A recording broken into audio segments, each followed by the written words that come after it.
નમસ્કાર દર્શક મિત્રો, આપની સાથે હું છું રિયા। સુરેન્દ્રનગરમાં 3 માસ અગાઉ બજાણામાં બનેલી હત્યાની ઘટનાના પડઘા પડ્યા। સુરેન્દ્રનગરના બજાણામાં પ્રેમ લગ્નનું મંદુક રાખી પત્નીની નજર સામે પતિની હત્યા કરવામાં આવી। સુરેન્દ્રનગરના બજાણામાં પ્રેમ લગ્નનું મંદુક રાખી પત્નીની નજર સામે કરી પતિની હત્યા। આજથી 12 વર્ષ અગાઉ પ્રેમ પ્રકરણ બાદ ભાગીને લગ્ન કરવાની ઘટના બાદ 3 માસ અગાઉ બજાણાના યુવાનના પિતાને મોતને ઘાટ ઉતાર્યાનો બનાવ બન્યો હતો, જેનું મંદુક રાખીને શનિવારે બાઇક પર જઈ રહેલા શખ્સનું રેલવે ફાટક પાસે ધારિયા અને ધોકા સહિતના સાધનો વડે ઘાતકી હત્યા કરાતા ખળભળાટ મચી જવા પામ્યો છે। આજથી 12 વર્ષ અગાઉ બજાણા ગામના ઇકબાલ ખાન, રહેમત ખાન મલેકે છાબલી ગામના ભીખુશા ચાંદશા ફકીરની દીકરી જાહેદા બેન સાથે પ્રેમ લગ્ન કર્યા હતા, જેના લીધે બંને પરિવારો વચ્ચે અવારનવાર ઝઘડાઓ થતા હતા। જેમાં આજથી 3 માસ અગાઉ ઇકબાલ ખાન મલેક પોતાના પિતા રહેમત ખાન રાસાજી મલેક સાથે બજાણા દૂધની ડેરી પાસે આવેલી હોટેલમાં ઊભા હતા, ત્યારે કામલપુર ગામના હનીફ ખાન, હબીબ ખાન મલેક સહિતના 4 થી 5 જેટલા શખ્સોએ છરી સહિતના સાધનો વડે હુમલો કરી રહેમત ખાન રાસાજી મલેકને મોતને ઘાટ ઉતારી દીધા હતા।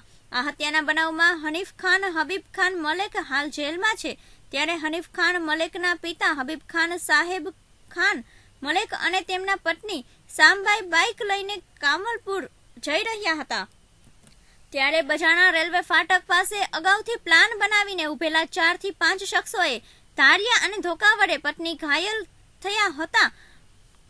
આરોપી દ્વારા હત્યાનો વિડીયો બનાવી સોશિયલ મીડિયામાં વાયરલ કર્યો હતો। પોલીસે તપાસ શરૂ કરી છે। દંપતી પર તૂટી પડ્યા હતા। બંનેને ગંભીર હાલતમાં સારવાર અર્થે પાટડી સરકારી દવાખાને લઈ જવાતા હબીબ ખાન સાહેબ ખાન મલેકનું સારવાર દરમિયાન કમકમાટી ભર્યું મોત નીપજ્યું હતું અને ઘાયલ શામબાઈને અમદાવાદ રિફર કરાયા હતા। આ ઘટનાની જાણ થતાં ડીવાયએસપી મનોજ શર્મા, બજાણા પીએસઆઈ વીબી કલોત્રા, મનીષભાઈ આઘારા સહિતના પોલીસ સ્ટાફે પાટડી સરકારી દવાખાનાને દોડી જઈ લાશને પોસ્ટમોર્ટમ માટે મોકલી આપી હતી। આરોપીને ઝબ્બે કરનારા ચક્રો ગતિમાન કર્યા છે। હત્યા અંગેના આરોપીઓમાં સલીમ અશરફ ખાન મલેક કામલપુર, ઇકબાલ ખાન રહેમત ખાન મલેક બજાણા, મહેબૂબ ખાન માલાજી મલેક કામલપુર, અકબર ખાન રહેમત ખાન મલેક બજાણા, મોઇન ખાન, હમીર ખાન મલેક, હનીફ ખાન મલેક બજાણાનો સમાવેશ થાય છે। ત્યારે હાલ હત્યાના વાયરલ થયેલો લાઈવ વિડીયોના આધારે પોલીસ આરોપીઓને પકડવા ચક્રો ગતિમાન કર્યા છે।